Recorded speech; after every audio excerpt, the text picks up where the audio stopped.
Therapists of Reddit. Have you ever been genuinely scared of a patient, and why? I'm an actual therapist. The first in the thread. The only time I've ever been scared is when my physical safety is threatened, such as a patient blocking the door, hinting they know where I live, or implying they'd like to hurt or rape me. I have a stellar poker face, and once these really tough patients realize that I'm unfazed, they usually drop it. My strength in therapy is mostly just broad acceptance and tolerance of whatever they bring to the table. I'll let them know when I have to break confidentiality from the get-go, and that's that. I'm a new therapist, and like you, have already experienced the threat of physical safety by hinting they know where I live, my personal number, social media, or commenting on my body. How the hell do you even respond? Silence? Or do you talk about it? Because I have struggled with this and no one really tells you how to deal with it. Honestly, I ask them if they feel they want to hurt me point blank. I'll let them know that I'm human, and what they just said set off my alarm bells, and explore it with them. It's self-disclosure for sure, but being real with people is the best way always. If they push back, always pay attention to your instincts and end the session / call your supervisor. I.e. Hey, you live in suburb, right?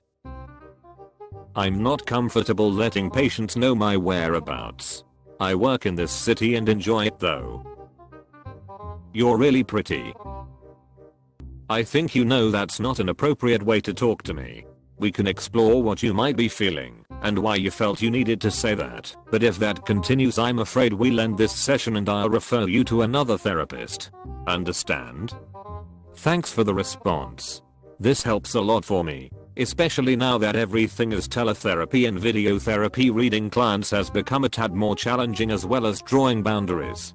I also have experienced clients who, when I address the comments, they say things like, "Oh, lighten up, I'm just joking, don't take everything so seriously," which is also frustrating as hackers. I like how your responses are right to the point and drawing those boundaries right away. Yep. And saying that your job is incredibly important to you, and it's your job to model clear boundaries and take things seriously. If they aren't ready to do that, then you'll be there when they are. If you aren't a supervisor, you should seriously consider it. Seems like you have a great depth of knowledge. As you know, having a good supervisor is so important for the development of new therapists. Obligatory, not a therapist but an EMT. Have one part that calls us saying he overdosed on meds probably once every 1 to 2 months, wears stuff with our logo, and pretends to be on our ambulance service.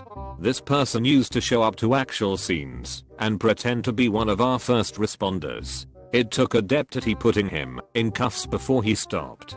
He also has a radio and a pager. Radio only receives and will record out conversations and send them to me. Strangely enough, he is actually a very nice person, and if you talk to him without mentioning the ambulance, you would never know he has issues. Doesn't scare me, but scares some of our more experienced crew members, so I'm guessing they know something I don't. That's genuinely creepy. You can say that again. This was early on in training, but a mandated client had dropped acid before the session, and it started coming on while we were talking. He didn't want to be there as it was, and was much larger than me, 5'0". Once he got to threatening me for being the reason everything was wrong with the world, I ended up needing to get up and leave my own office to get a supervisor. I definitely thought he would hit and or strangle me if I stayed. Why on earth would you drop acid before going in public, let alone therapy? I was pretty nervous when the drunk partner of a client backed me into a corner, and pretty goddamn sweaty when a violent offender with a good 80 pounds on me blocked my exit and told me he was going to hurt me and my family. The one that really got me long term was a 15-year-old girl in a residential program I worked at. She had substance use issues, which is why she was there, but it was clear from the jump that she had deep mental health stuff stemming from her child. She had been adopted out of a Russian orphanage, where she and a younger sibling has been left in a crib alone for God knows how long, covered in lice and shaved bald. She had a lot of expected attachment issues, but talking to her was like talking to a black pit full of hatred. She hated everyone and everything, and had no conception of consequences, or what self-preservation was. She'd do stuff that would spin your head around in terms of how unsafe she just had no reaction. There was no getting through to her, as she needed the interventions when she was a very small child to be able to move forward successfully.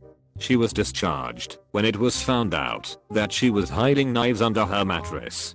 I would not be surprised if she was in jail at this point. And I know someone like that.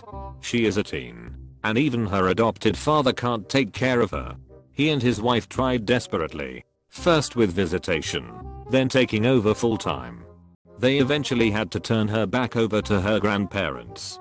She was all over the place with both groups of people, taking high risks, not caring about the consequences, and doing things that would make most people her age turn white with fear. Worked residential for 20 years. Had only 2 kids scare me. One put his baby sister in the freezer. She was found quickly and was okay. He was charming, a good looking kid and quite clever. Also no history of trauma or abuse. Serious serial killer vibes. One was horribly abused and somehow figured out I was pregnant. I wasn't showing at all since I was fat. He would just stare at my stomach. I asked to be moved to a different group. First kid was, or still may be, a case study for students at the local big university. Edit. To add why first kid was scary other than the horrible act. I do intake for court-ordered mental health services. Often it's not even the client themselves, it's the parents or spouse of a client who, on learning that they will in fact actually have to work to change a behavior or have some inconvenience placed on them. Jimmy needs to be picked up from school at the end of the day and then be supervised at all times. Guns need to be removed from the home. These people end up throwing a fit in my office or approaching me at a store months later with unknown and hostile intentions to either tell me services didn't work or everything is fine. Gee, I guess we didn't need to do that all along. In my first semester as a practicum therapist, I had a gentleman client bring a large hunting knife to session one day. He had it in his waistband in the back. He revealed it halfway through our session. He had been referred to our practice for anger issues. Another client, this enormous dude, confessed to punching a sleeping infant in the face and head repeatedly because he had become jealous of it. Then one day he comes into session. He seems more calm than usual, and as we discuss the previous week's session, he tells me about how much he hates his wife, and he had incidentally bought a gun to go deer hunting. We are in SoCal. That was the last session we had before he stopped coming. I still think about that guy a lot. I hope that baby's okay. When in doubt, report. Not a therapist, but I used to be friends with someone with borderline personality disorder and Munchausen's. She couldn't keep a therapist. It wasn't until late in our friendship that I realized just how mentally ill she was. She lied all of the time. Her efforts, even with her therapists, were with the sole purpose of being seen as a hero. When therapists would tell her that they weren't able to help her and she needed someone who specialized in BPD, which she didn't think she had, she'd be furious. I genuinely worried about her therapist and anyone around her. There was a time I even let the therapist know what she was saying to see if she wanted me to report it to the police. The woman was very, very scary. I'm a psych student, and when we were studying personality disorders, the lecturer told us that most clinicians don't want to work with borderline personality patients because it's so hard getting through to them. A special type of therapy, dialectical behavioral therapy, had to be developed specifically for people with BPD, but a lot of clinicians just cannot. She told us of one patient who would call at like midnight and yell at her for trying to change her after they'd had a really productive session that same day. Edit. Note that this example was of one specific case, and that not all BPD patients present with all the same symptoms and challenges. I think most of us would agree that someone with a broken arm has somewhat of a different experience to someone with a broken ankle in terms of the challenges they face. So let's make sure not to generalize about mental health as well, because of the stigma it can promote. Worked in residential for 20 years, can confirm that borderline personality patients are the most difficult. This is an unfair stereotype and exactly why people with BPD rarely come out and say they have it due to this kind of stigma. Not everyone who has BPD acts the same. BPD has many different symptoms and the way one person displays may not be the same for the next person. My brother has BPD, and while we were in middle/high school he was terrifying. Would beat the sibling he shared a room with, and would flip on me with wild accusations at triggers I still can't see. Then he went to college, chose his own therapist instead of the religious counselors my parents had chosen, and remains the only person in our very large family to have ever admitted he has done something wrong and broken the cycle of abuse. I'm not sure what his therapy was, but if they had treated him as a stereotype I'm sure he would have hurt himself by now. I know more than anyone, except the one sibling, how scary he was, and I still don't really like being around him because I avoid my family, but I'm still really proud of him and I'm glad he was able to get help. So it's disappointing to hear that many people seem to already think people with BPD are basically hopeless.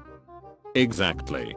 If we are all tarred with the same brush and labeled as "difficult" or "hopeless" to begin with, how do we ever improve or change?